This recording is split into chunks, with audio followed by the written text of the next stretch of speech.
What a great game that was. Oh my God, you guys. So much to talk about. How is everybody doing on this Phoenix Suns 90s night?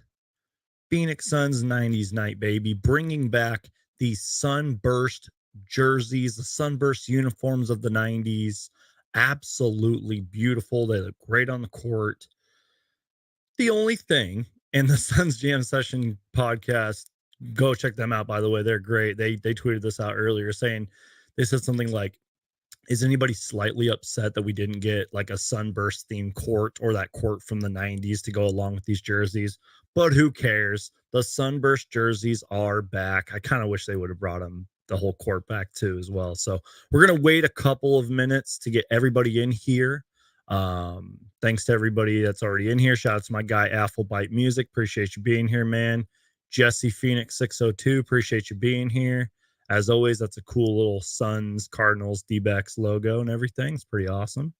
But yeah, thanks for everybody that's in here. Lots to break down, lots to talk about. If you guys have any questions, comments, let me know. I know it's still early in the season. I know that we have a long season to go and some tough matchups to go. But I think the Phoenix Suns just reminded people that they're one of the best teams in the NBA. I think that's pretty clear. And you know what? We're going to talk a little Warriors tonight because the Warriors are low-key struggling. And I'm not afraid to say that. I'm not trying to sound like a Warriors hater. I'm going to break down the numbers and show you guys the facts. The Warriors are kind of struggling, man. Maybe it's that championship hangover.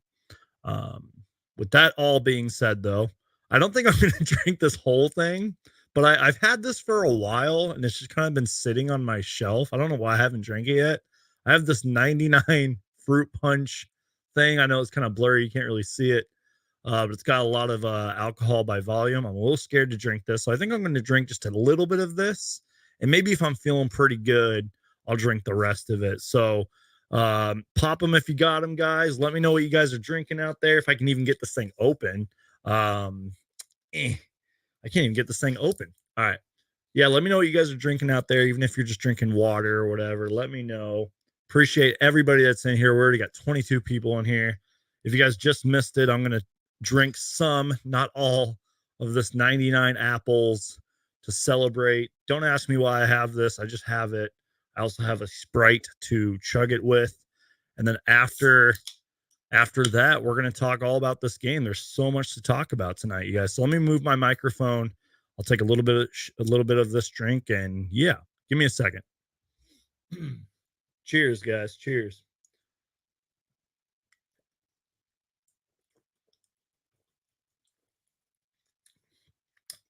Ooh, that actually tasted really good. I'm gonna give it another shot.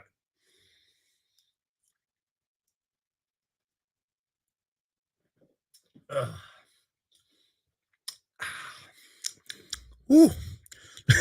Corey Martin says I'm shotgunning a beer right now. Hell yeah, man. I was at the store earlier too, and I should have picked up some beer, but I didn't pick up any beer, so I just kind of had to resort to this 99 apple stuff. But with that being said, cheers everybody, and welcome to my Phoenix Suns versus Golden State Warriors post-game live show, and I appreciate everybody that's in here. Let's dive into this game. Actually, before that, I got to pull up the numbers because I'm slacking over here. I was kind of just distracted because I was watching so much great basketball on the screen. I had to like quickly get set up for the stream and everything. By the way, you guys, let me know if you guys want to be a moderator for this show. Every time you guys are watching a live show, if I make you a moderator, you guys can help kick out the bots. You can also help me you can help keep the comment section clear of any inappropriate comments, terrible words and everything. So it's going to be a great show. Let me know if you guys want to be a moderator. And once again, I appreciate everybody that's in here. Any questions, any thoughts, comments, I will do my best to get to them. My guy Daniel says, yo, geek, amazing game. This is Suns basketball. Love the dog and Booker, Mamba mentality. Epic comment right there, Daniel. I totally agree, man. And Monty Williams talked about that entering the fourth quarter. I love what Monty Williams said, too. Monty Williams at the start of the fourth quarter, he said, "We have to treat this like it's a tie game mentality. We have to play Phoenix Suns basketball." Monty Williams said that, and he's absolutely right, because there were a few times in this game where the lead kind of evaporated, but at the same time, the Suns did a great job of um just not letting the lead get or the game get too close. And even though sometimes the Warriors would creep back in, the Suns did a great job of just they kept responding, they kept hitting their shots. It was just a all around great game tonight. Excuse me. Let me take another sip of my Sprite and we're going to dive into this game. So give me a second.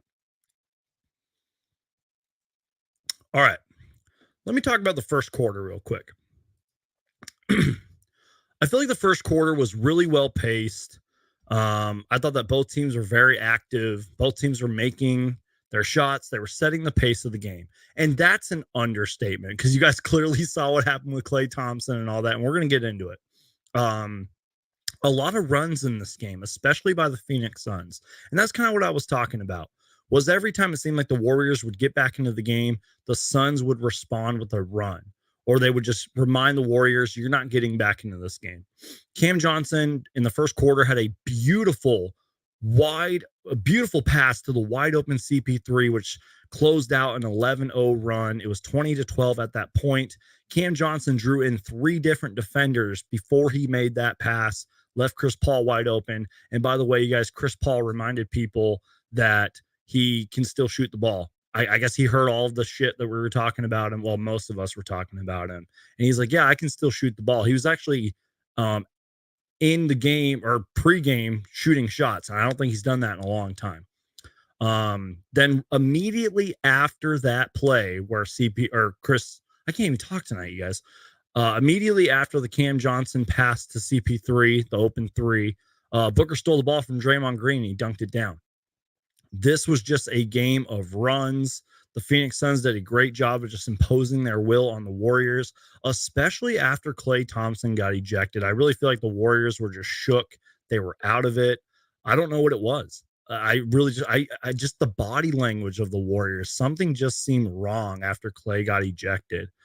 Ooh, and by the way, you guys, before we continue on, Devin Booker was asked by Chris Haynes. Chris Haynes does great work, by the way. Yahoo Sports, TNT, all that stuff. You know, he talked about Booker's after the game. Booker said, I'm feeling good. You know, we're a great team, blah, blah, blah. Gave his little answer. And then Chris Haynes said, I have to ask you this, but, you know, what happened with Klay Thompson, yada, yada, yada. And Devin Booker pretty much said, I love Klay Thompson. You know, I've always looked up to him. I've modeled my game after him, showed him a lot of love. He said, it gets competitive out here. I don't know what Devin Booker said. I don't think we ever will, because, you know, the media is going to be asking him and stuff. Both sides. The media will probably ask Klay Thompson whenever he talks to the media next, but he's never going to reveal what he said. But he must have said something really bad. Or the vibes in Golden State must be very bad right now. I don't know, because Klay Thompson lost it. And Klay Thompson's a competitive guy. And I'm not going to lie, I really like Klay Thompson, maybe on the exception of tonight. And sometimes he can get a little cocky and talk a lot of shit. He kind of did that a little bit last year.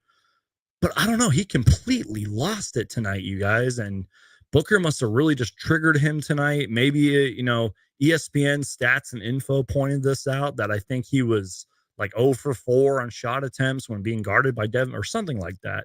So he must have just been really frustrated. It just seems like the vibes are bad in Golden State. I'm not trying to sound like a Warriors hater, but just kind of pointing out the facts. I love this comment right here.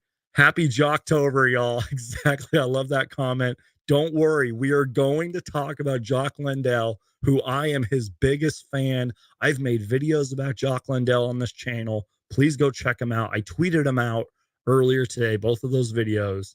I love Jock Landale, man. He's been playing so great for us. So in short, with that whole Klay Thompson thing, something just must have really triggered Klay Thompson, or maybe Klay Thompson just woke up on the wrong side of the bed today. And maybe his poor performance, you know, was getting to him. Booker's great performance must have been rubbing it in. I don't know what happened. But I like it. We are 4 games into the NBA season, and we had a playoff environment, playoff feel game. It was amazing. I even tweeted out, and I saw other people tweeting it out. I said, this would be an incredible Western Conference Finals. Can you imagine if both teams were like 90-95% healthy going into the Western Conference Finals? This would make an incredible playoff series. I'm 4 games into the season, and we're talking about the Western Conference Finals already. I don't care. The Phoenix Suns have been playing great. I was even pretty optimistic after that close Blazers loss. I feel like after that Mavericks game where my emotions were at an all-time high, I feel like I kind of just let it all go after that game. And I kind of put that behind me for the most part. Trust me, it's still very well in my head that we got embarrassed in the playoffs, but I feel like I've been pretty optimistic about the Suns lately, and their play on the court has backed it up. They are looking incredible. And don't worry, we're going to talk about Devin Booker playing at an MVP level already. We're going to talk about Jock Landale. We're going to talk about Mikal Bridges. We're going to dive into everything. We've got about 50 people in here, almost 12 minutes in. Do me a huge favor, you guys. Just absolutely crush that like button. Share the stream. Tell people about Suns Geek. That's the best way to keep supporting this channel, is just to keep watching. So an incredible game tonight, you guys. You know what? Let's celebrate a little bit. Let me keep taking a drink of this 99 apples, because I'm going to perk up a little bit every time I take a sip of it.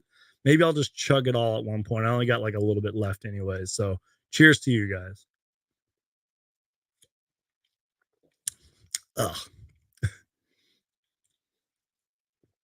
Kind of wish I would have gotten that beer tonight. But anyways. All right. Let's keep going. We're going to talk about it a little bit later, but Cameron Payne had 6 points off the had 6 points off the bench early. Torrey Craig has not been shy with his threes this season, and I feel like if he's wide open and he's hitting them consistently, I think that he should keep taking them. Both benches were scoring well early. So here's where I want to talk about the Golden State Warriors. And then I promise we'll get into the full numbers. We'll look at the team stats, all that good stuff.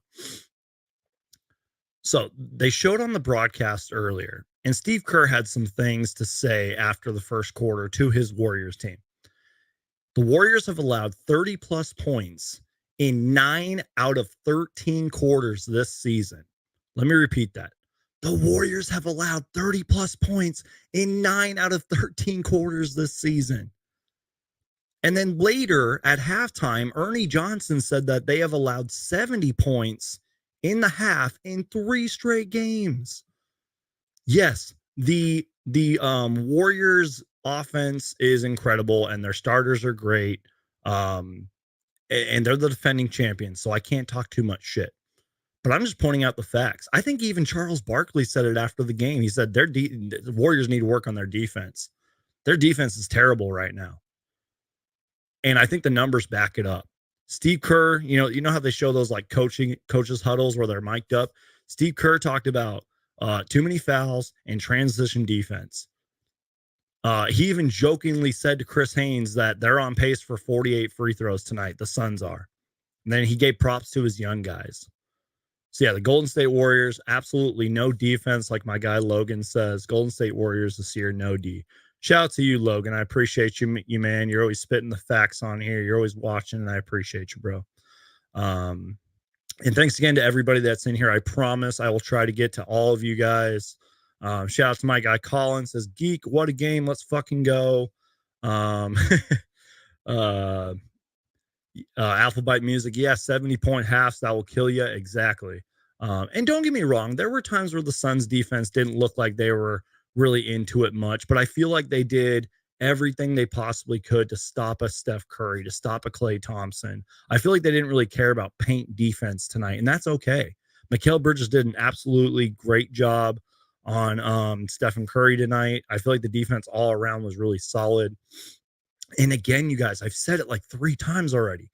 Every time it seemed like the Warriors would respond or go on runs, the Suns were just right there, whether it was defensively or offensively, just making their shots, making their threes, going on big runs. At the very end of this game, you guys, To my knowledge, within a minute and 50 seconds, the Suns went on a 7-0 run to close out the game. And I stopped keeping track after that. It could have been bigger than that. Just an absolutely great game. So what we're gonna do now, because I do have some other notes, and we'll talk about it. Just real quick, both teams were shooting great at halftime, and both teams, the Warriors had 17 assists, the Warriors had 15 assists at halftime. Yada yada yada. Nobody cares. Let's just dive into the numbers real quick, and I'll share my screen, and we'll kind of go player by player for the most part. Then we'll look at the team stats. I'll try to get to any questions that I can, because there's obviously lots to talk about here. Before we do that, though, let me zoom in on my screen so that you guys can kind of get a better view of my screen. Give me 1 second here, you guys. Sorry, one-man show. How's everybody doing tonight, you guys? You guys doing okay? Let me know if you guys are doing okay. Let me know if you guys are celebrating out there, even if you don't drink alcohol. Let me know if you guys are celebrating out there. And we'll continue on. We got over 55 people in here, and I appreciate each and every single one of you. By the way, you guys, at the end of the show, I kind of want to talk about something that was like a big controversy a few days ago. If you guys follow Twitter and the NBA world, you probably know what I'm talking about a very controversial take that a certain podcast host said. We'll talk about that later, though. All right, let's dive into the numbers. And I kept quiet about that, but I saw my guys over at the Suns Jam Session podcast talking about it, and I just couldn't hold my tongue anymore. So tonight, later, when this show is over, we're going to talk about that. Anyways, because those guys don't really deserve any more attention. Anyways, so let's start with the Phoenix Suns tonight, as we always do. And by the way, you guys, we're going to dive into the team stats, and I kind of like this segment. I mean, we dive into the numbers. Numbers don't lie. And so, yeah, let's do this. All right.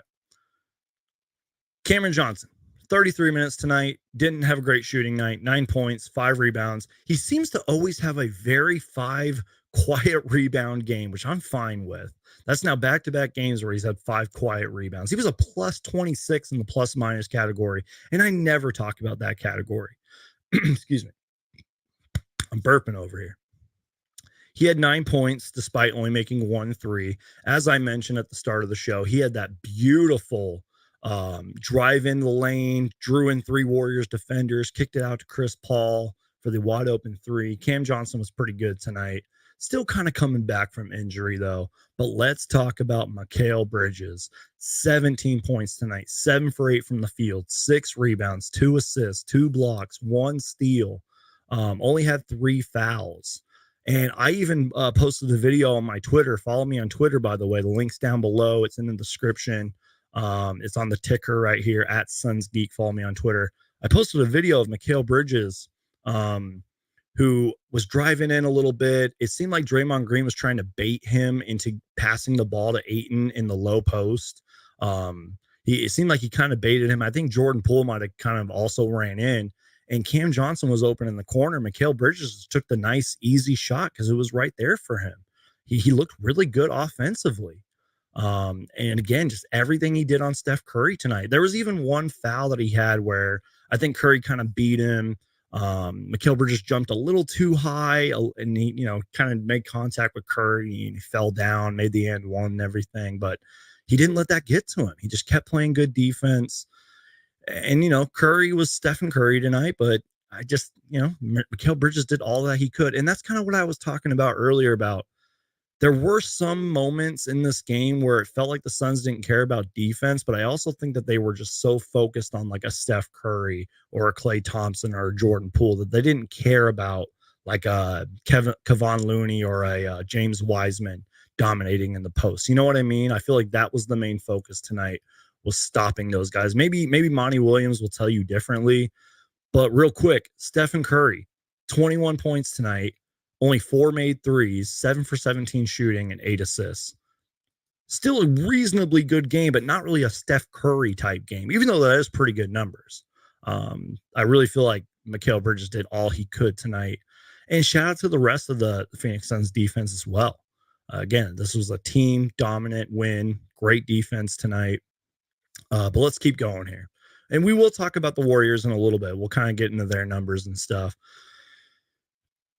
Okay, so I like to do this on this show. I like to kind of hear from you guys, and I promise I'll try to get to you guys. What did you guys think of DeAndre Ayton tonight? I thought he was pretty good. Now the shooting numbers may not tell you so. 6 for 14. He only played 25 minutes tonight, which we can maybe talk about that later too. But he did have 16 points and 14 rebounds, 4 turnovers, 5 fouls. Not the best DeAndre Ayton game, but not the worst either. So I kind of want to hear from you guys. Did you guys see lots of good things from DeAndre Ayton tonight? Were you kind of mixed reviews on his performance? I know kind of early in the game, he kind of struggled to get going because they were feeding him the ball. He had a few mid-range shots that were missing or a couple of, sky hooks or whatever that weren't going in. But there were times where he looked really aggressive. A couple nice rebounds I saw out of him tonight as well. Just pretty aggressive for the most part. And, he does this thing defensively as well. So I kind of want to hear from you guys about DeAndre Ayton and what you guys saw out of him tonight. But hey, 16 points, 14 boards, 4 assists. Not too bad, right? I definitely want to hear from you guys. Chris Paul reminding us that he is a Hall of Famer for a reason. He must have saw my recent video about him and his shooting percentages. He must have seen a lot of us talking crap about him and his shooting. Now, I know it wasn't everybody. Some people were defending him. But sorry, I'm just reading some tweets right now. My Twitter's blowing up. Yeah, Chris Paul reminding people that he's a Hall of Famer. 5 for 10 shooting tonight. 4 made 3-pointers, 16 points, 9 assists, 7 rebounds. He was 3 rebounds shy and 1 assist shy of a triple-double. Chris Paul is amazing. 4 fouls, 2 turnovers in just 35 minutes. Shout out to Chris Paul, man. He played great. And I kind of talked about this, and I know that it's just one game, but I was like, maybe he's trying to find his shot. It's still early. Maybe he's trying to find his shot in this season, trying to get it going. And he got it going early. I've referenced the Cam Johnson pass where he was wide open and he got it down. I mentioned that he was out there pregame getting some shots up. I think Chris Paul's going to be okay this season. Now, again, there might be some defensive issues that he might have. Maybe he's not in really NBA shape yet, but I think Chris Paul's going to be okay. Let me talk about Devin Booker. In 35 minutes tonight, Devin Booker had 34 points, 7 assists, 3 steals, and shot 10 for 19 from the field. He had 3 made threes.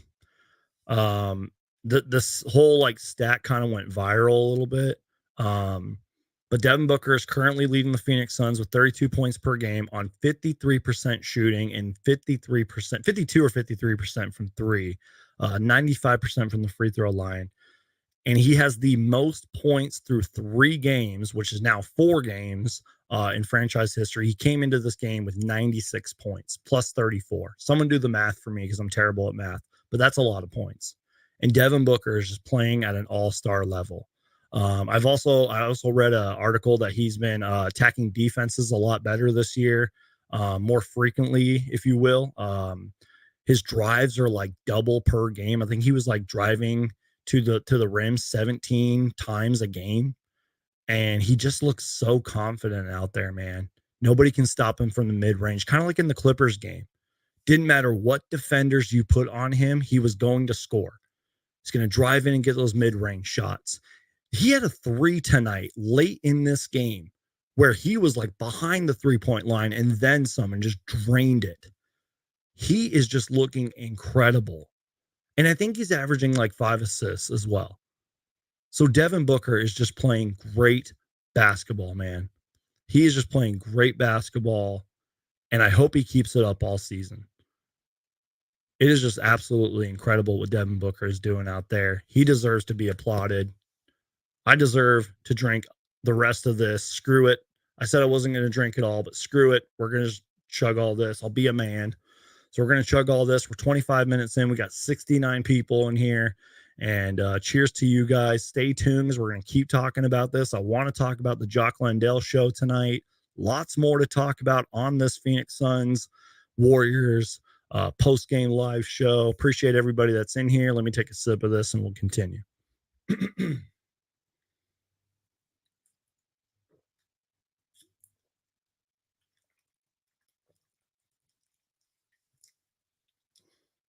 Ugh.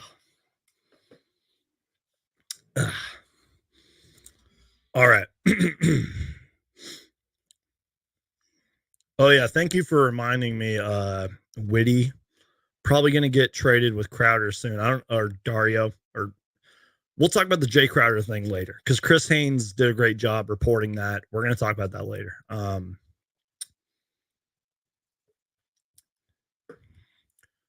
Let's talk about the Jock Landale show. I sort of referenced campaign earlier. 14 minutes.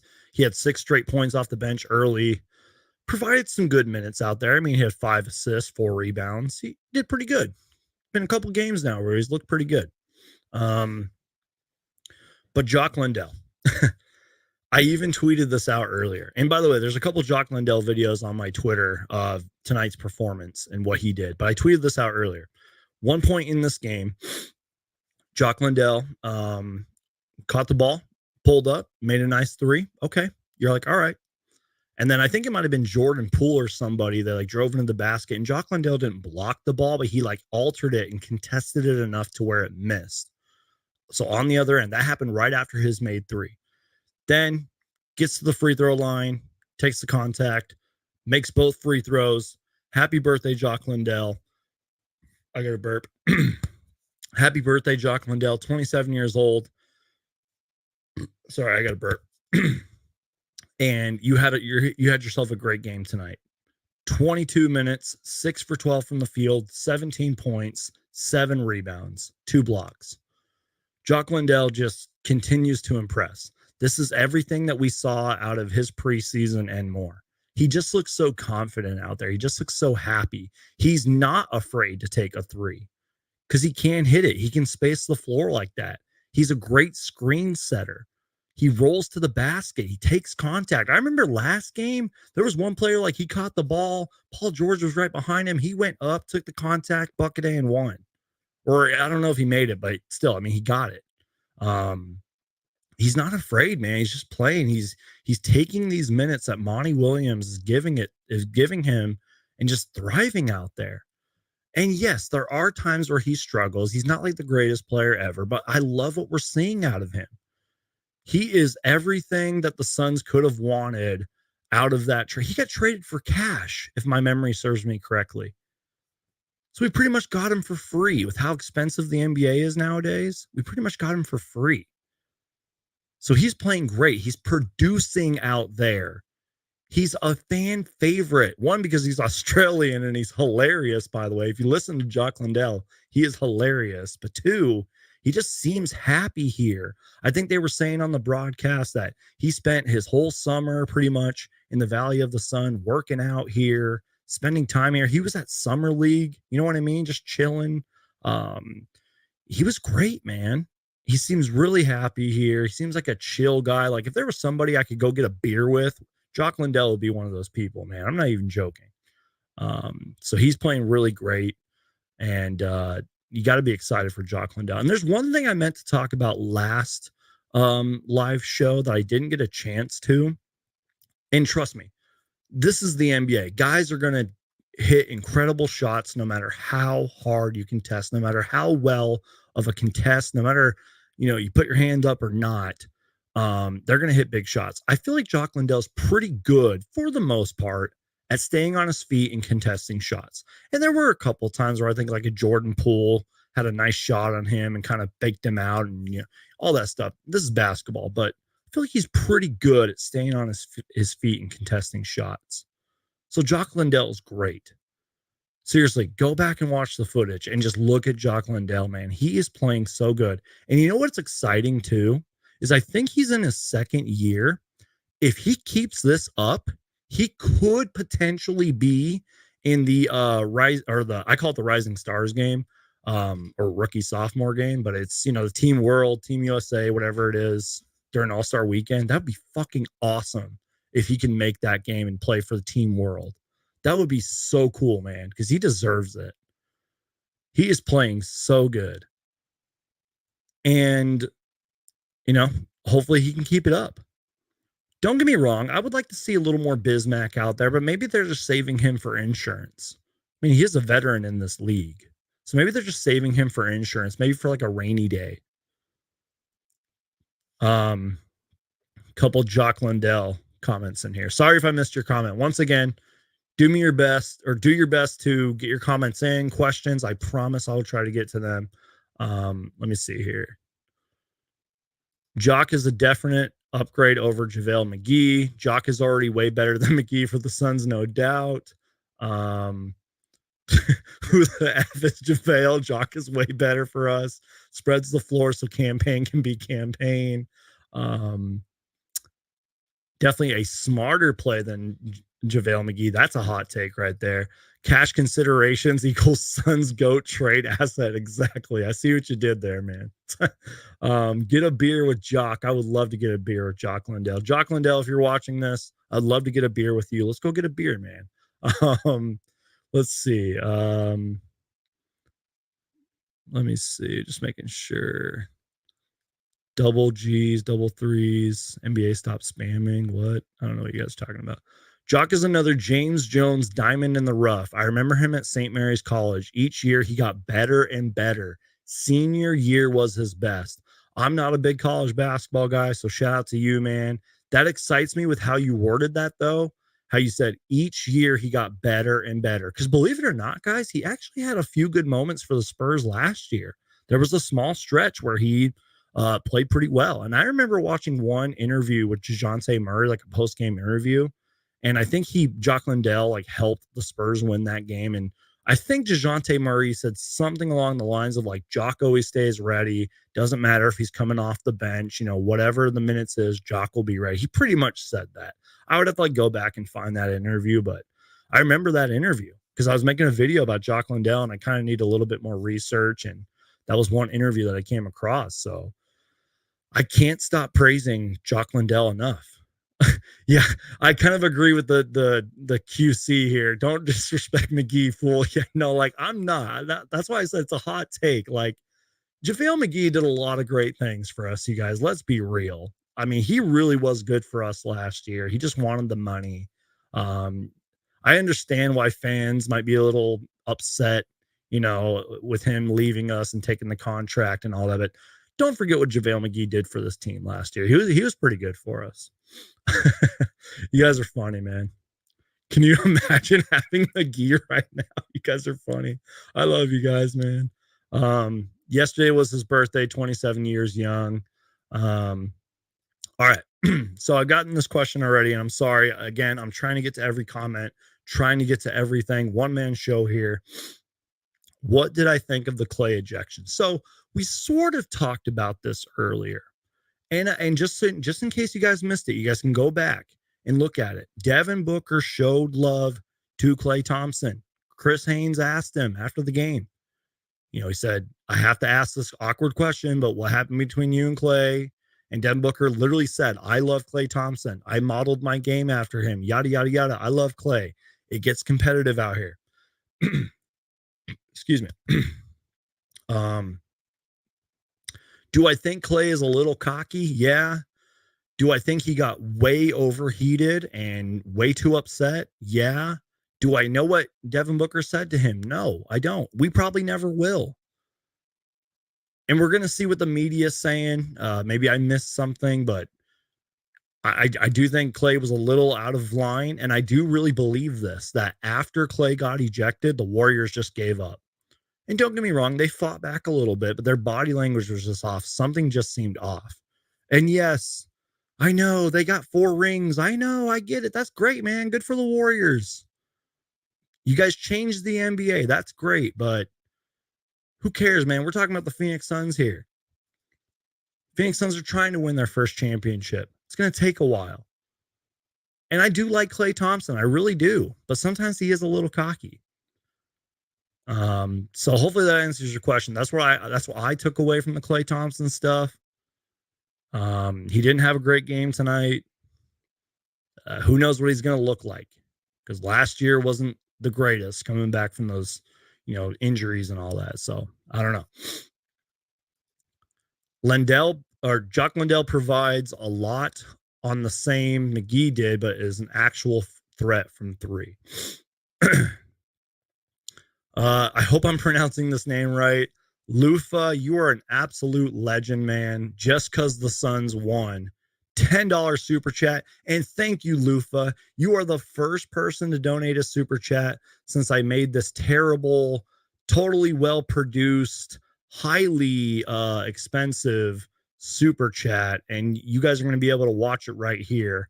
I spent like 10 minutes on this, but enjoy.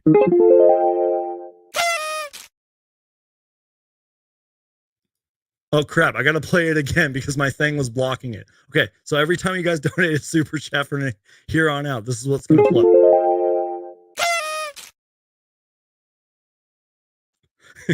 I spent like 10 minutes on that. I'm trying to add more drops in, like the Suns Jam Session podcast does. They do great work, by the way. But seriously, Lufa, thank you so much, man. You totally didn't have to do that. If you guys want to donate to the show, I'll do my best to put that money towards this show so you guys get better live streams and everything. And once again, you guys totally didn't have to do that. But thank you so much, Lufa. You're an absolute legend.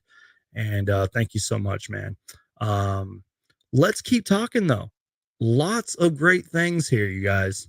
Um, this was a game where I feel like the bench, and maybe the numbers aren't really going to prove my point here, but I feel like the Phoenix Suns bench did decent. Sure, you might have wanted some more points out of Landry Shamet. Sure, Damian Lee didn't really necessarily have the best game. I do want to talk about that Jordan Poole, Damian Lee kind of exchange they had going on too. Those guys love each other, man. They're always going at it. But I thought that Torrey Craig was pretty productive tonight. I obviously went on a huge tangent. I can't even talk. A huge rant about how great Jock Landale is. I feel like Cameron Payne was pretty productive tonight. But I feel like the starters really just carried the game, man. And again, like, if we can get a couple small performances out of our bench like we did tonight to go along with our starters playing very, very well, I think we're going to be okay. And I was a little critical of our Suns bench to start the season. I was really concerned. And don't get me wrong, those red flags could pop up later in the season. Again, like you want a Landry Shamet to score more points. You maybe want Jock Landale, he was our leading scorer off the bench tonight. You know what I mean? Like you want more production out of your bench, but I feel like the bench was okay. I feel like some people produced out there. So I don't know. I just wanted to kind of go on about that little tangent real quick. But thank you so much, Lufa, man. Again, thank you so much for the beautiful super chat. Let me just make sure I'm not missing anything here. Lufa, by the way, since you donated to the show, I'm going to make you a moderator. If you guys want to be a moderator, let me know and I can do it for you. Logan, I'm going to make you a moderator too. You guys can help block out the spammers. You guys can help keep, inappropriate comments away and all that. And Dark Side of the Sun, I'll make you a moderator too as well. If I missed you, I'll try to get to you. Appreciate you guys. All right. Anyways, let's talk about the Warriors a little bit. Actually, let's talk about the Warriors. I always feel like Draymond Green, man. I always feel like he has pretty good games against the Phoenix Suns for some reason. I feel like he just always plays a little different when he plays us for some reason. I don't know why. Maybe he's like in love with Devin Booker or something. I don't know. But I feel like Draymond Green had a pretty okay game tonight. 14 points, 8 rebounds, 5 assists, 3 steals. It was pretty aggressive for the most part, I thought. Andrew Wiggins, 16 points. Yeah, he was okay. He had a couple nice shots out there. We already talked about Stephen Curry a little bit. If you guys missed that segment, I pretty much said this about Steph Curry was obviously he's the greatest shooter of all time, but I feel like Mikal Bridges and the Phoenix Suns defense did a pretty excellent job of containing him tonight because you can't stop him. But he still finished with 17 points, 6 or is that 8 assists, 6 assists, 8 assists. I'm sorry, and only 7 for 17 shooting. So still a pretty good game, but not the greatest game. We already talked about Klay Thompson pretty in depth. Again, I don't know what triggered him. He had a pretty poor night. speaking of Klay Thompson, and let me share this with you guys. Let me see if I have it up here. I think I retweeted it. Yeah, so according to ESPN stats and info, and I'll pull this up and share it with you guys so you guys can see what I'm talking about. Just share my screen real quick. Once again, you guys, if you're so generous, please share the stream, continue supporting and watching Suns Geek. I'd really appreciate it. Donate to the show. I'd really, really appreciate it. So according to ESPN stats and info, Klay Thompson shot 0 for 4, including 0 for 3 from three-point range, with Devin Booker as his primary defender tonight before his first career ejection. First ejection. And then I think somebody tweeted out, I think it was Anthony Slater who covers the Warriors. Where did he tweet that at? I think like it was he tweeted out like the numbers behind it or something like that. I don't know. Follow me on Twitter, by the way, you guys. Follow me on Twitter at Suns Geek. So let me go back to the numbers here from ESPN, kind of dive into the Warriors a little bit. So let me go back to the numbers here from ESPN. Whoa, wrong screen. What am I doing? I don't know what I'm doing. I don't know what I'm doing. I'm so sorry, you guys. Technical difficulties. What is going on here? One man show. Please forgive me. Ooh. Here we go. One man show. Please forgive me. What's going on? You guys okay? I'm scared. Ooh. Okay, I really don't know what's going on.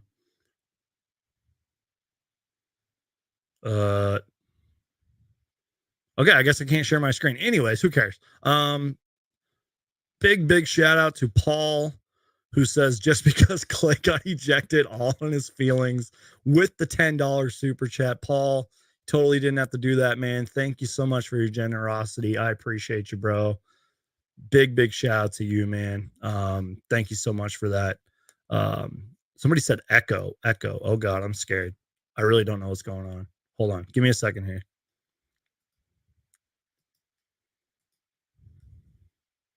Really don't know what's going on. Hold on. Give me a second here. I think it was Anthony Slater. I'm so confused. I have so many technical difficulties going on. Oh, sorry, guys. This is not good. This is not good content right now. I'm so like shook right now. All right. Anyways, who cares? Let's keep moving on. I kind of want to talk about the Warriors bench, but I didn't really see much tonight besides Jordan Poole. And Moses Moody had a pretty good game too. It was kind of like the quote Warriors future that really stepped up tonight. Shout out to my guy Casey who says stoked the Dubs lost. Absolutely, man. Anytime the Warriors lose, it's a good thing. But let's talk about the Warriors bench real quick, and then we'll kind of move on. Once again, get your questions in here. If you guys want to donate to the live show, support Suns Geek, donate with a super chat. I would really appreciate it. So one thing I saw about James Wiseman tonight, who really hasn't, he kind of got off to a rough start to his NBA career, has been injured a lot, played in the G League and everything. Pretty good at just knowing where to be, especially in terms of like putting the basketball back into the rim off of a missed shot. Like I kind of talked about earlier in the show, when the Suns would kind of go away from defense of guarding the rim, like they were so focused on like a Steph Curry, for example, or Jordan Poole, he was right there. So I feel like James Wiseman did have a really good game. Jordan Poole, man, just continues to show why he's one of the best players in the NBA, even as a sixth man. The dude can legit light it up, and he played very well. Let me see here. Dude, why is that not working? Anyways, yeah, Jordan Poole, absolutely awesome. So there was that one sequence where Damian Lee was on him, and he kind of looked like he double dribbled a little bit, kind of went through his legs a little bit and drove to the basket, laid it up and in. Damian Lee was pretty furious and everything, but the dude just kept lighting it up. I think without Jordan Poole tonight, this game would have been a blowout, and it was a blowout. But really, without Jordan Poole, I think the score would have been a lot worse. He finished with 17 points tonight, 5 assists, 2 made threes. I thought that Moses Moody was pretty good as well. a lot of people obviously want to see the Golden State Warriors fall, and that's totally understandable. But they really have to probably be banking off of a James Wiseman future, a Moses Moody, a Jonathan Kuminga future, Jordan Poole future. I mean, they just gave him 140 gazillion dollars. So and Steve Kerr even said it. He said it after the first quarter. He said, like, I'm going to give our young guys a lot of minutes. They're going to go through growing pains, but we really love our young guys. So who knows what the Warriors' future is going to look like, especially after this whole Draymond Green saga. Who knows? That's really all I want to talk about with the Warriors. We will dive into the team stats as well, but we also have oh wait, Paul, I'm so sorry. I didn't play your super chat drop. So shout out to Paul for the super chat, $10 super chat. He said, just because Klay got ejected and all of his feelings. So here's the drop.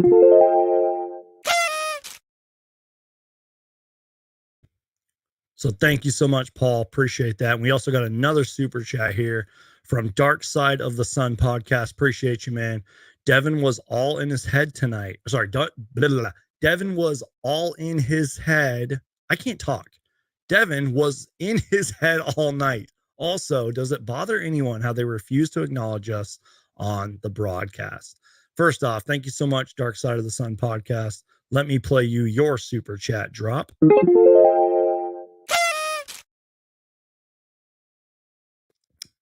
So once again, $10 super chat from Dark Side of the Sun podcast. Appreciate you, man.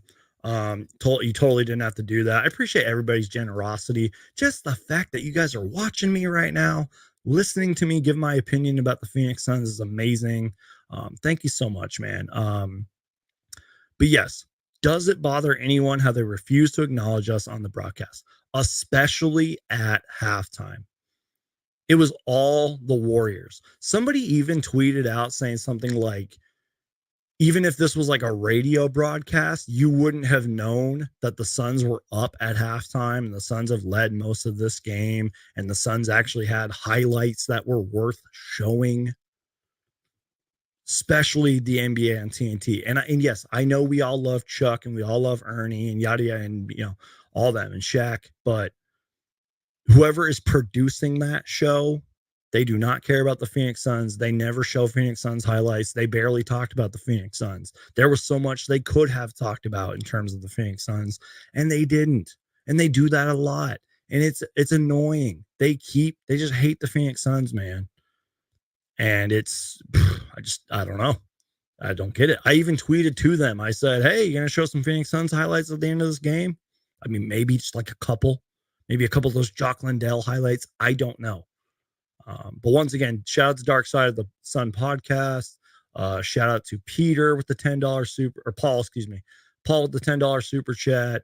And shout out to Lufa for the $10 super chat as well. Once again, if you guys want to, you totally don't have to.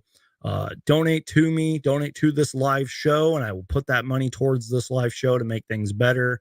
Maybe get a better webcam in here, better lighting, all that stuff. Maybe we'll have better producers than the NBA at TNT do. And once again, if you guys do donate to this live show, I will play you this terribly made, highly well produced drop.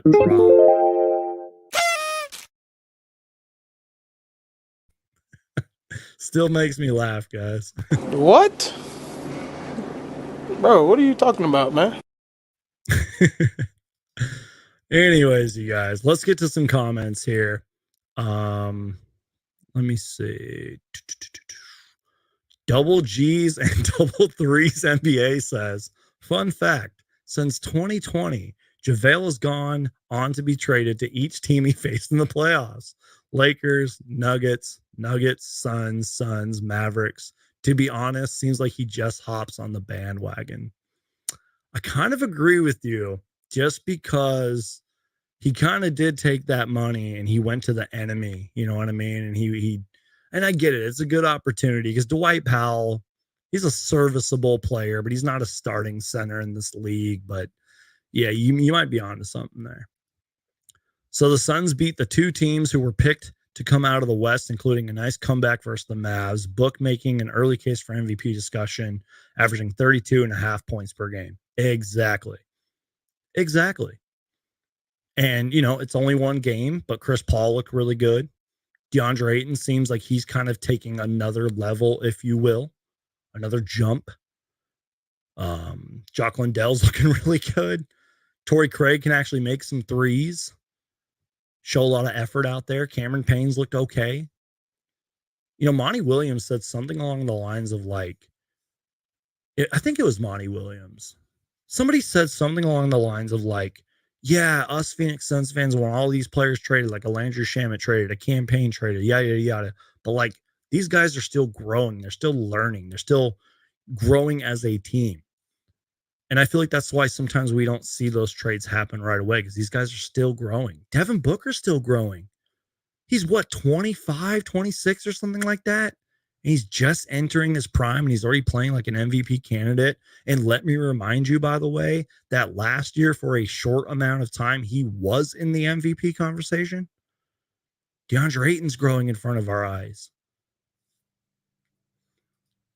Losing Gary Payton II and Otto Porter wasn't talked about much. Yeah, thank you, Logan. Somebody responded to me in my tweets about that. That was huge. And I really just feel like because the Golden State Warriors literally spent what was it, like close to $1 billion or over $1 billion on their team. Jordan Poole, Andrew Wiggins, Steph Curry, Klay, etc. You know, and that's why. But I did realize, I was like, dude, I was like, the Warriors lost a lot of good players this year, man. So who knows? Their defense could be trash all year because right now, I went over the numbers earlier in the show. Their defense is terrible.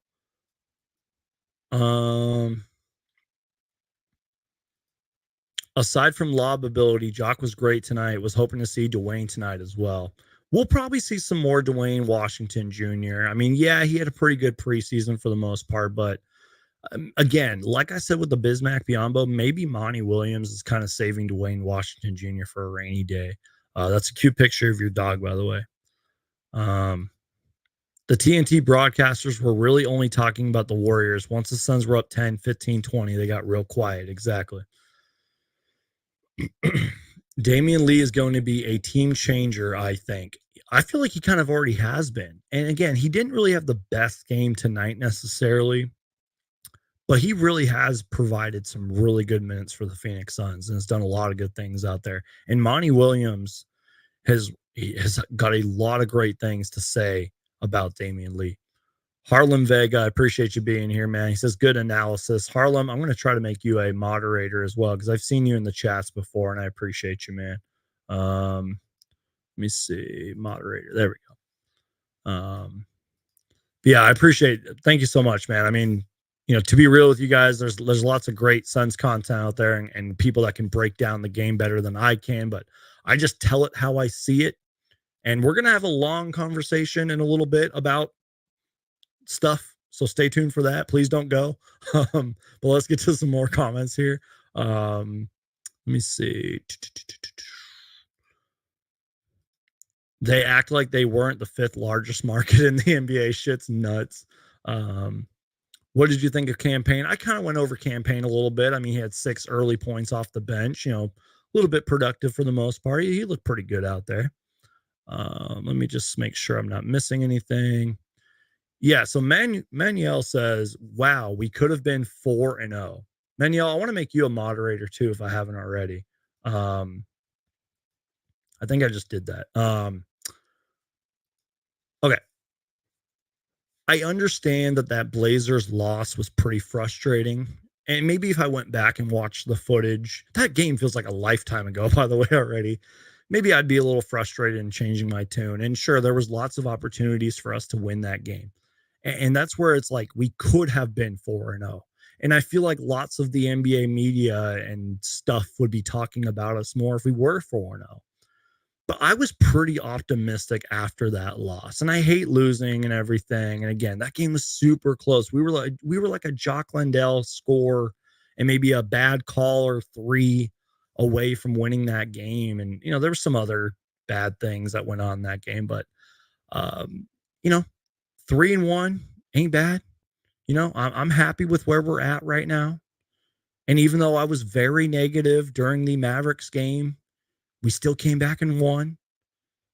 So beat the Clippers. And by the way, you guys, I kid you not, Ty Lue, after that game, said that the Suns are the better team right now. It seems like a lot, and we're going to go over this. We're going to look at the Suns schedule. That's kind of like a new segment on this show. We've kind of been looking at the schedule, and that gives me an opportunity to give my thoughts on other NBA teams.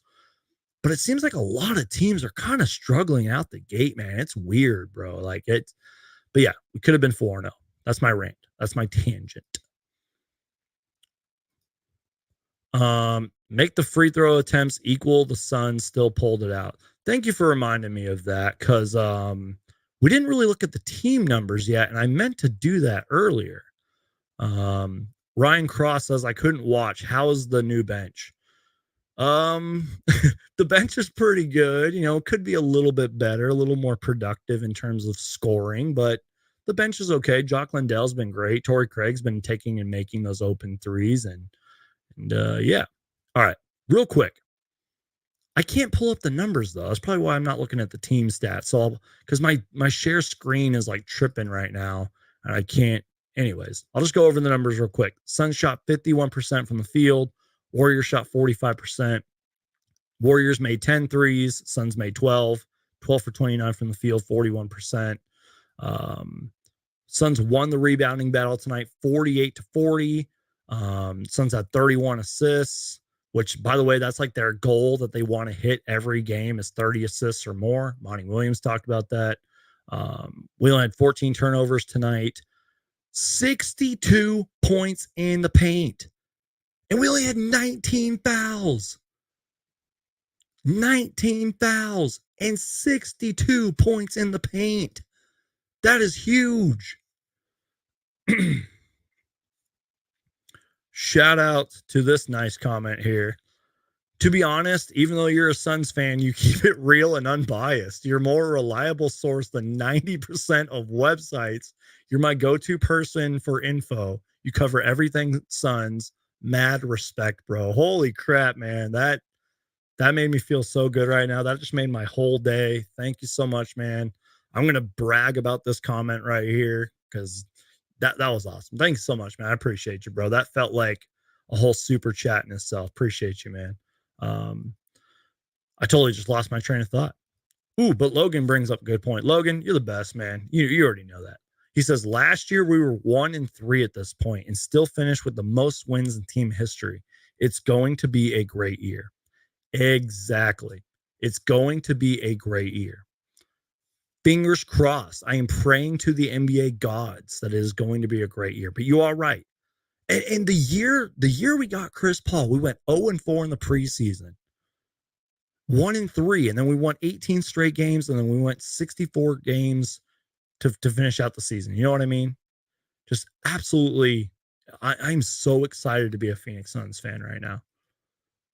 So, before we continue on, we got a little bit more of a show to go because there's some things I want to talk to you guys about, but I just want to kind of see what the media is talking about real quick.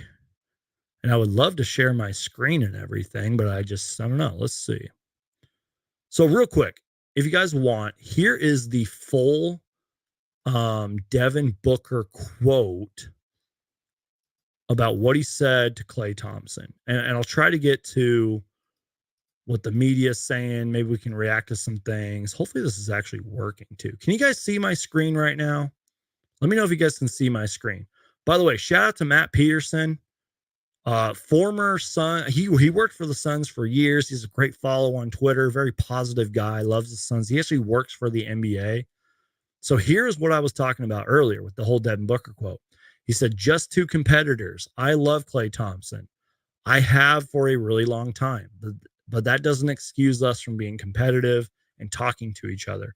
Obviously, the rings speak for themselves, but like I said, I'm going to bring it every time. Then he said, Booker on Klay's frustration. I've been there before. Said Warriors used 4 rings in talk, and rightfully so, respectfully, but that doesn't have anything to do with competing. I admire his game, but we're two different players. Said there's nothing comparing the two. So shout out to Devin Booker, man. You know, Devin Booker, despite being a very young player, is one of the most mature players in the NBA. And even though I've kind of disagreed with some things Devin Booker said and done in the past, he's one of the smartest players in the NBA. He's such a chill dude. He's Devin Booker, man. He's the Valley's son. He's a franchise player. And to witness everything that happened with Klay Thompson tonight and to respond like that is amazing. Devin Booker is so good, man. So let me stop sharing my screen real quick. Give me one moment here. We're going to see if we can react to anything here. We're going to listen in. Yeah, let's listen into what Devin Booker said.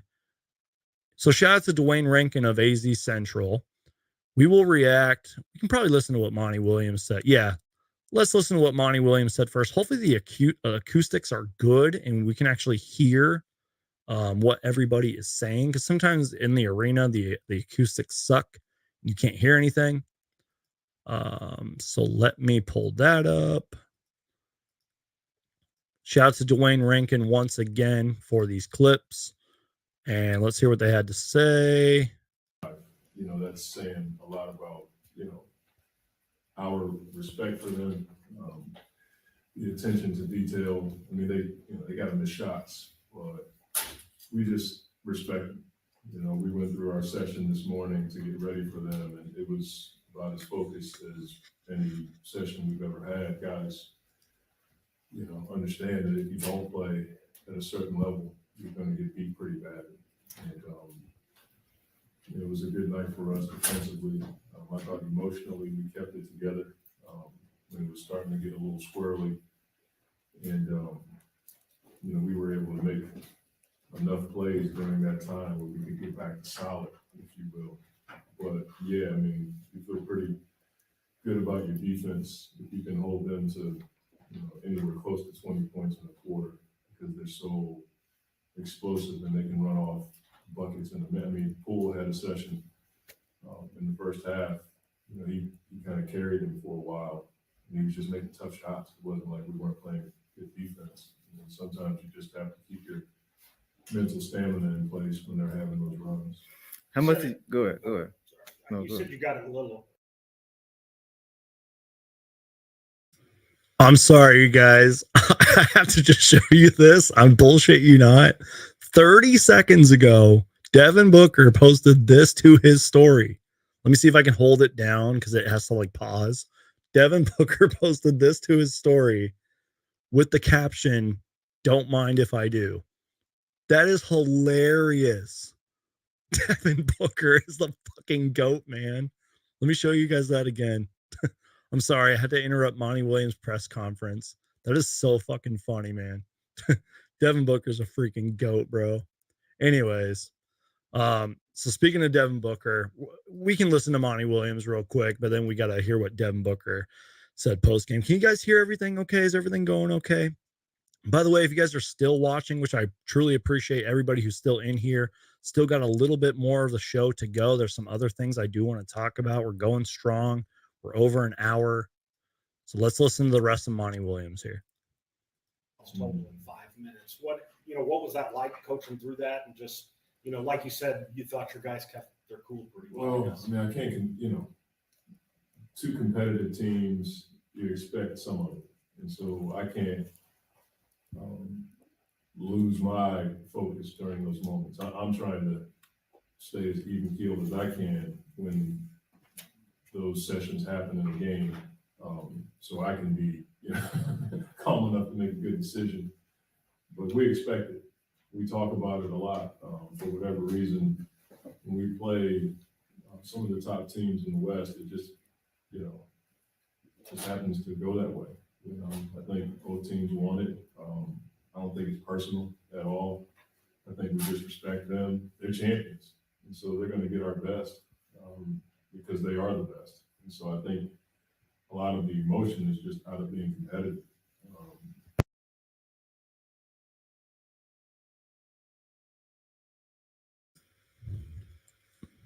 Hold on real quick, you guys. Okay.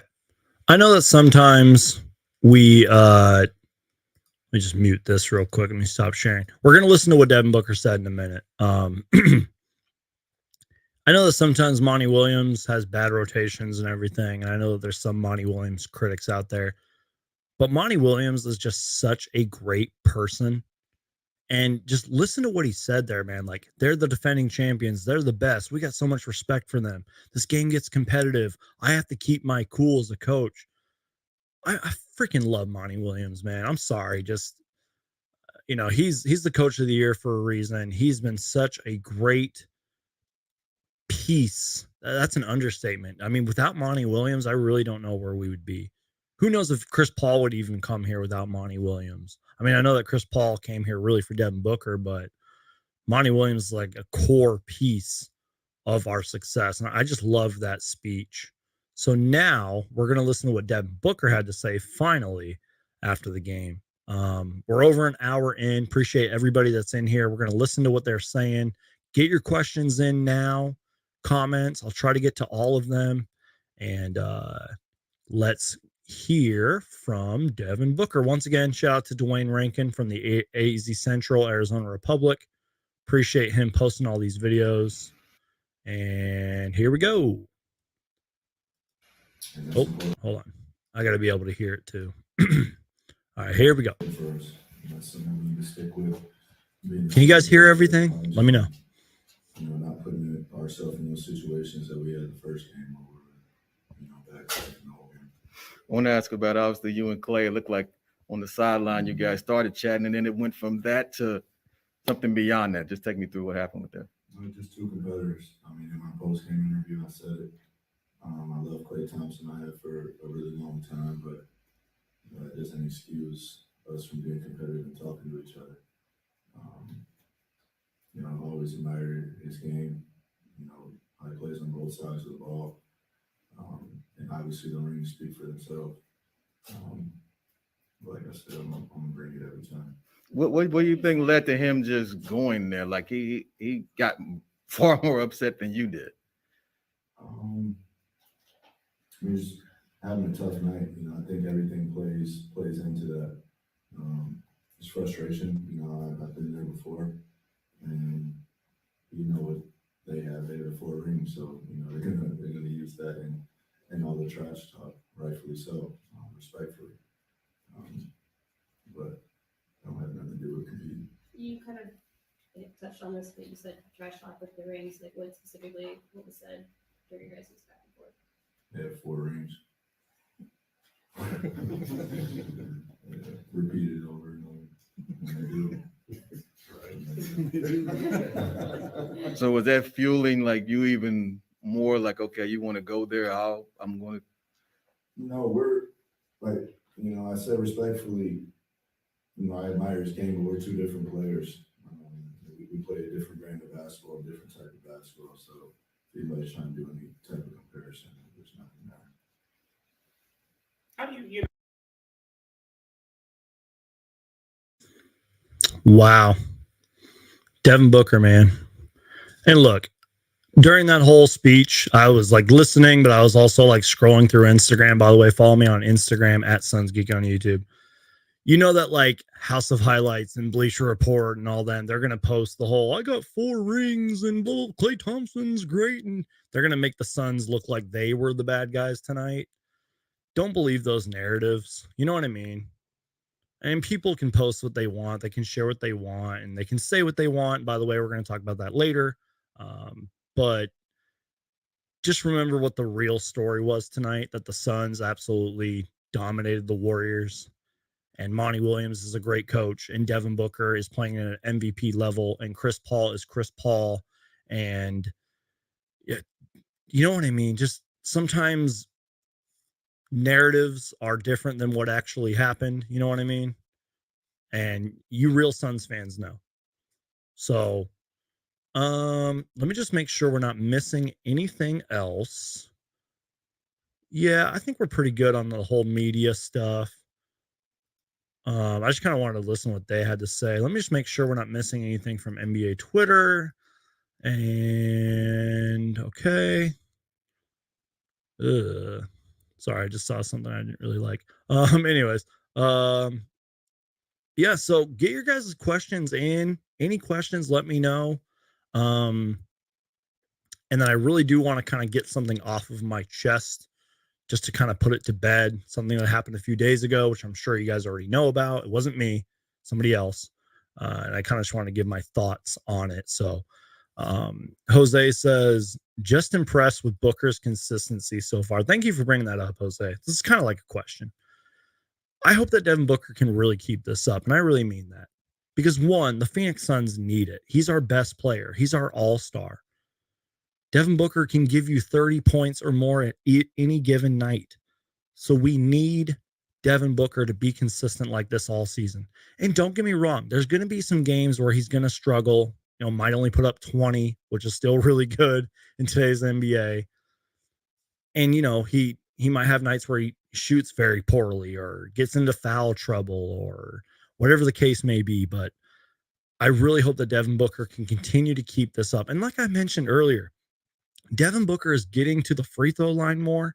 He's driving to the lane more. I think he's getting like 17 drives a game, if not more, something like that.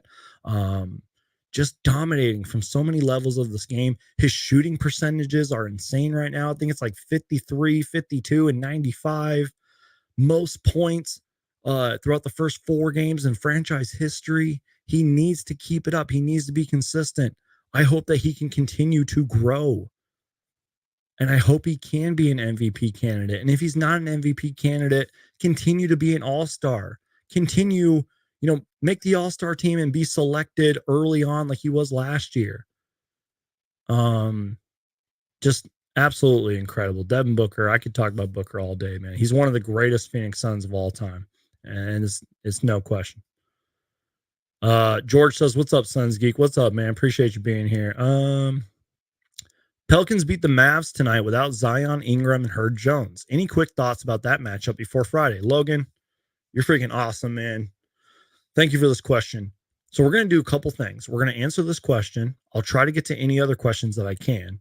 We will preview the next Suns few games because we've kind of been doing that the last couple shows. And I actually really like this segment because I get to give my thoughts about other NBA teams. And then I want to get the thing off of my chest that I've been meaning to get off my chest. And then we'll probably call it because we've been live for over an hour. Once again, we got 67 people in here, and I appreciate each and every single one of you. Do me a favor real quick. Hulk smash that like button. Share the show. Keep watching Suns Geek. That is the best way to support this channel. So to answer your question, Logan, I really believe the Pelicans are going to be a great team. I've seen a lot of experts and websites that are putting the Pelicans pretty low. And I understand, they may not win a championship this year, but this team almost beat us last year. They have themselves a solid team.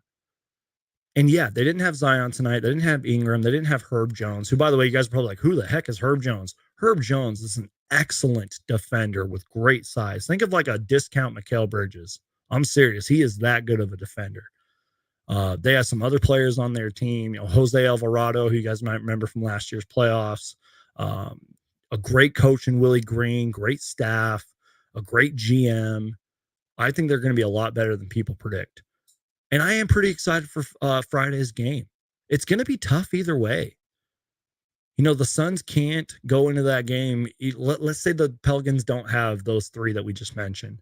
Or let's say Zion's not playing, who I could go on a whole thing about Zion. I actually really like Zion Williamson, but the Suns cannot go into that game thinking they can win. That is another tough game on our schedule. Speaking of Zion Williamson, when he plays, he's pretty damn good, especially statistically. The Pelicans are statistically better with him on the court. And he looked in his first game, he looked really good. So I think that's going to be a tough matchup. And we'll just have to see. I don't know. But just remember, that team almost beat us in the playoffs last year. I had a question about Dario here too. I'm a little confused with Dario, and I don't really have a legit answer. So Albert says, what's going on with Dario? I don't know. He didn't play in the first game. He didn't even play in that first preseason game, to my knowledge. And I was like, why didn't you play Dario? He played great during the summer for Croatia during the Eurobasket. I don't get it. I don't know why he's not playing. Again, Monty Williams has a little bit of a tendency to kind of go off matchups throughout the game. You know, Monty kind of rewards his favorite players like Cameron Payne, Landry Shamet. Maybe it's because Jock Landale's playing so good. I don't know. Maybe he's experimenting with Torrey Craig. I don't know. I really don't. Let's see. Just making sure I'm not missing anything in here. CP3 still doesn't know Alvarado's name, right? What's your best Jay Crowder trade? I don't know. I know that Valley of the Sun wrote an article today, and they had a couple names out there like Bogdanovich from the Hawks. Obviously, Jordan Clarkson's the popular trade, but ooh, thank you for bringing that up. So now I might be able to play the audio. I hope I don't get copyrighted. But who was it? Chris Haynes. Where's the video of it? Chris Haynes apparently spoke to Jay Crowder. And I'm just gonna play this. Hopefully I don't get copyrighted.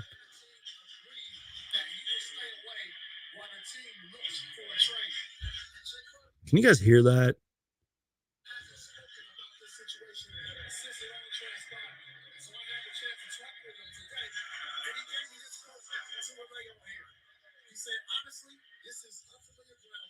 Honestly, this is unfamiliar ground for me. This is Jay Crowder talking to Chris Haynes of TNT. This is my 11th year, and I've always been at camp and started off with my team. The business of basketball has taken its course. I don't want to get into the details just yet.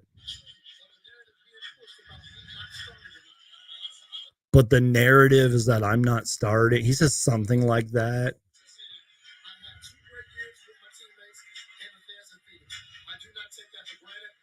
I had 2 great years in Phoenix and the fans. I do not take it for granted. Yada, yada, yada. I don't know what's going on with the Jay Crowder thing. I really don't. Because apparently he talked to Chris Haynes and said, you know, this whole narrative that I couldn't start and I didn't get a contract extension, that's not correct. I love my teammates. I love my time in Phoenix. I don't know. And I don't know what a Jay Crowder trade is going to look like. We will have to see. And who knows if Dario is going to get traded, as the Dark Phoenix says. I don't know. Dario and Crowder, big question marks. Exactly. Do you want to give Dario Jock's minutes? That's where Dario is. Yeah, I mean, we kind of talked about that earlier too, you guys. I said Jock Landale's playing pretty good. Torrey Craig's even playing really good, despite what his minutes are looking like. So where does Dario slide in? Maybe certain matchups will require a Dario Saric. But again, if you have a Bismack Biyombo and a Dario Saric for rainy days and emergencies, I think I'm okay with that. But could Dario be used as trade bait? Could obviously Jay Crowder, maybe somebody else? I don't know. Jock is on fire. You don't want to ruin that. Exactly. And again, Monty Williams does that. Monty Williams rewards great play. He rewards effort. He rewards production. Who knows how Dario's looking in practice? I don't know. All right. So let's preview the Phoenix Suns' next few games. We've done this the last 2 live shows, and I've really enjoyed it, and I want to do it more. By the way, the Suns don't play till Friday, so we got a couple of days off. We can kind of regroup. I definitely want to try my best to look into the footage more. That's something that I've been trying to do the last couple of years, is after games, watch the footage. But sometimes I get busy, you know, real life happens and all that. Yeah, double G's and double threes. I did get your DM. I'll respond to you when I can. I appreciate you reaching out, man. So this is where I can kind of give my thoughts on the rest of the NBA, and just giving you guys a little bit of a warning. I am a very optimistic basketball fan, so take what I say with a grain of salt. But I will give you guys my thoughts on the Suns' next few games. So here we go. Let me lower this so you guys can see where I'm at.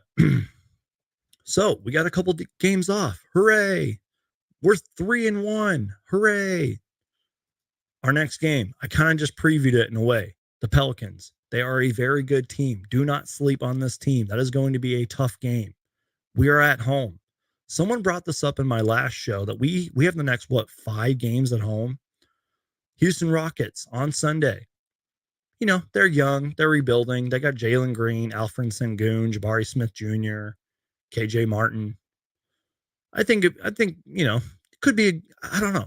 I said last show I could probably see us losing that game, but at the same time, I'm like, if they're as bad as I'm making them sound, we might crush them. That game's a toss-up. Tuesday, November 1st, Minnesota Timberwolves. I think they got crushed the other night. It might take them a while to figure things out. Definitely going to watch DeAndre Ayton in that game. I mean, he's going up against Rudy Gobert. He's going up against Karl Anthony Towns. They got a few other guys on their team who are pretty good. I mean, obviously, Anthony Edwards, D'Angelo Russell, one of the McDaniels players on that team. They got a nice few backup players as well. That's going to be a tough game. We already saw what the Portland Trailblazers can do. Last time I checked, the Blazers are 4-0. We played them back-to-back, Friday and Saturday. Back-to-back games against Damian Lillard, who is on fire right now. I think Lillard had like 2 back-to-back 40-point games. Crazy. Then we verse the 76ers on Monday, November 7th. Sixers are not great right now. They had a nice win against the Pacers recently, but they are not playing great.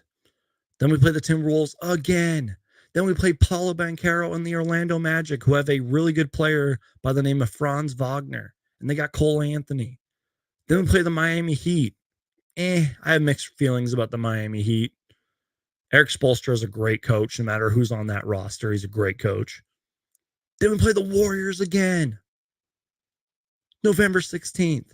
So the schedule's not going to get any easier. Hopefully later in the season, it lightens up. And remember what Monty Williams said near the end of this game. He said, we have to go into the fourth quarter with it's a tie game mentality. We have to play Phoenix Suns basketball. The Suns might lose a couple of these games, but we got to just play our brand of basketball. Our bench has to be a little bit better. Devin Booker has to be consistent. Chris Paul has to continue to prove to us that he's a Hall of Famer.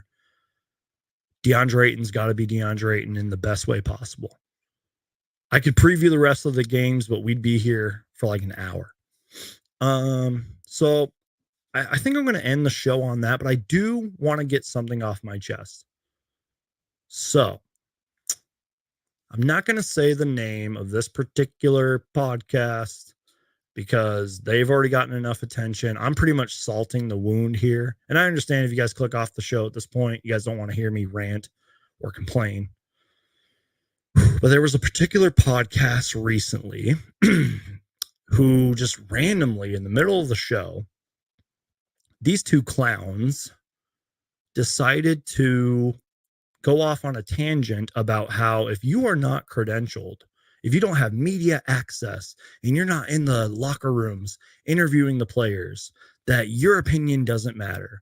And that fan podcasts and fan content creation does not matter. And those opinions don't matter. And people shouldn't watch those kind of shows. I was heated when I saw this. And it is still on Twitter. And it went viral. Last time I checked, that tweet had over 700,000 views. And it wasn't just Twitter. It wasn't just cancel culture backlashing. It was credentialed media members. It was NBA people who I follow, like Sam Vecini and a few other guys, responding to this host saying this take is wrong, this take is bad, blah, blah, blah. Fans should be able to watch what they want to watch and respect who they want to respect. And this guy and the other guy got destroyed for it. Now, in all fairness, I always try to see things both ways. I look at both sides of the coin.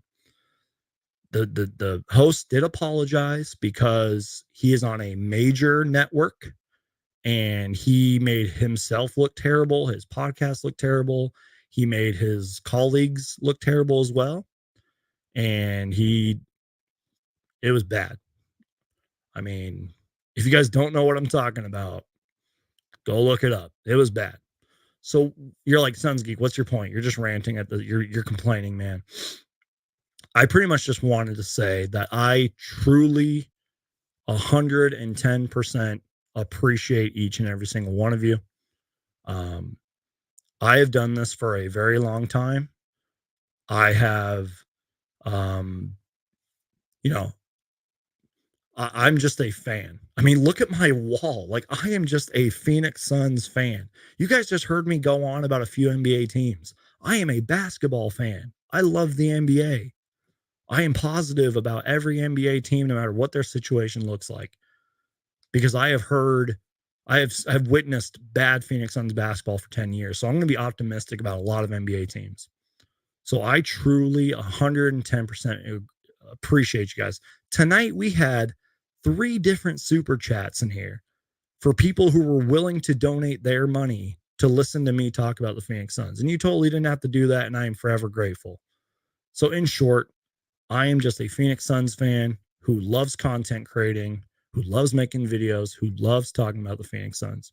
And the fact that you guys are watching me, listening to me, I'll forever be grateful, whether it's 5 of you watching or 500 of you, especially with all the other great Suns content creation out there, especially the last couple of years. The fact that you guys are still watching me, I'm forever humble. We're almost at 7,000 subscribers. That is insane. I was dreaming about 7,000 subscribers like 2-3 years ago. So I don't want to give these clowns any more attention. If you guys don't know what I'm talking about, I'll leave it at this. Locked On Warriors. It's on my Twitter. That's all you got to do. Just Google that, Twitter search that. You will find the video. You can see what they said. And again, the host did apologize. It kind of seemed like a very scripted apology, but I was heated. And it wasn't just me. It wasn't just the Twitter cancel culture. It was everybody. Credentialed media members were going off on this guy. So that's it. I just hope that these credentialed media members in the NBA, even the Suns media members who are credentialed, I hope that they don't have this mindset like we're better than everybody else because we have media access and we get to talk to the players and interview them. You know what I mean? I hope that they don't have that mindset, especially going forward, especially after this atrocity of a terrible take by these Locked On Warriors hosts. And I've called them out. I tweeted them. I'll call them out. And I'm not saying they're terrible people. I'm not saying that. But that would have been like me saying, your guys' opinion in the chat doesn't count because I'm Suns Geek and I got all these subscribers. No, that's a terrible way to be. So pretty much my rant is over. I just wanted to say I love you guys. I say that almost after every show. I love you guys. Appreciate you guys. If I could give all of you guys a high five and buy you a beer, I would. Maybe one day I will. When I get 100,000 subscribers, I'll buy all of you guys a beer. You guys can hold me to that right now. So that's pretty much it. Let me just share some comments real quick. Manuel says, hell yeah, Geek, you're making good noise. First time hearing about this. What an awful take. Seriously, Logan, you're a smart dude. Go look that up, man. It was bad, bro. Get it off your chest, man. Harlem, appreciate you, bro. I listen to all opinions, so that way I can find the right information I need. So thank you for saying this, Jose. My last thing I'll say about this. Shout out to my guy, Philly Take with RB. Great content creator. Even if you're not a Sixers fan, go check out Philly Take with RB. He said it perfectly. He said, shout out to everyone who supports their team's content creators. You guys are supporting me. I support Philly Take with RB and my guy Romp 2.0 and so many others. You guys support all these other Sun shows and you support me. So just because I don't have credentialed media member access, that doesn't mean that my opinion or that guy's opinion is even better than mine or vice versa. We can say what we want. Charles Barkley, after tonight's game, said that we are not experts. We just give our opinions. Charles Barkley The Hall of Famer said that. He said, "We are not experts, Ernie. We just give our opinions." Shout out to my guy, Logan. Best Suns content on YouTube. Keep up the great work. Thank you, man. I appreciate you, Logan. You're one of the best people in here, man. I appreciate you, bro. You're doing good, Suns Geek. Don't let it fade you. Keep doing you. Thanks, bro. I appreciate you saying that, man. Yeah, Harlan Vegas says you need a Walter Davis poster on your wall. Suns legend. I love Walter Davis, man. I got the chance to meet Walter Davis for like a minute a few years ago. Very nice guy. Autographed a picture for me. And you all right? I do need to get him on this wall. Ooh, speaking of that, you guys, before we get out of here, I think one of tomorrow's videos is going to be me changing up this wall. I've been meaning to do it. I might just film it and put it out for bonus content. So if you see a random video about this wall, please support that video. I'd appreciate it. It's probably not going to get many views, but appreciate it if you guys would watch that.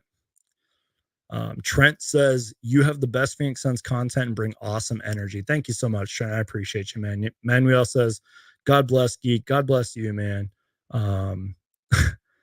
Let's see. I don't drink beer and I rarely drink soda. Gatorade will do. I'll buy you guys all the Gatorade I can, man. Gatorade ups for the wins. Suns win. Let's see. Today we saw that the 2021 Suns looked like before the finals today. We saw campaign before getting paid. We saw a ton of hustle. If they play like that, this in the playoffs, we will win. Exactly. I can't read. You guys know that. Anyways, guys, I'm out of here. Thank you to everybody who donated a super chat tonight. Thank you to everybody that listened to me rant for over an hour and a half. You guys are awesome. Once again, go support your content creators who you want to support. I can name like 5 off of the top of my head who I support. My guys over at the Suns Jam Session podcast. I've been on their show like 10 times. Go check them out. Go check out Philly Take with RB. Romp 2.0, Sixers Talk with Romp. Who else do I support? I'm totally blanking out right now. So many content creators. There's so many out there. Especially the Suns podcasts out there. There's so many, man. Go support the people you want to support. Go support the people that you like. Even if it's not NBA. There's so many YouTubers that I watch and they don't cover the NBA. Anyways, I'm done ranting, you guys. Oh, yeah. Thank you, Logan. How can I forget my guy, Super Mario Hoops? Yeah, I haven't had him on the channel in a minute. He's been going to school and stuff, so I need to get him back on. Yeah, I mean, Locked On Suns, even though, you know, that whole network is kind of under fire right now. I mean, Locked On Suns is great. And yeah, the Phoenix Suns win, man. That's it. So I'm out of here. I'm done ranting. You guys are all amazing people. God bless you guys. The best way to support this channel is just to keep watching. Hulk smash that like button. Share the stream. I will see you guys Friday. Stay tuned for a video or two. You guys might get a fun video of me changing up this wall. And with that being said, you guys, we're going to play this random drop for no reason. What? Bro, what are you talking about, man? I don't know why I played that. I just felt like playing it. So I'm out of here, you guys. God bless. Peace out and go Suns.